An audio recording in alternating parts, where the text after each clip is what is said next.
Ang lalaki na ng mga tilapia guys, oh.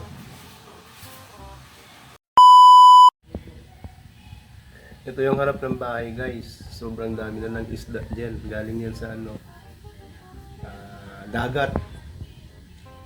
What? Pag umapaw kasi yung dagat, nag-high tide. Nagsipuntahan dito yung mga tilapia. Ayan, oh. Ayan yung mga tilapia guys, oh. Ayan sila guys, oh. Ang lalaki na ng mga tilapia guys, oh.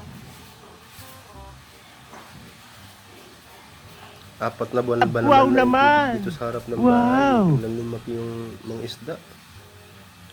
Ayan, oh. Ayan sila, oh.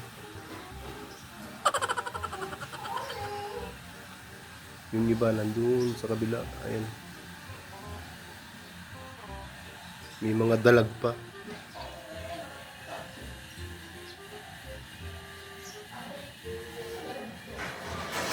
Ayan sila, oh.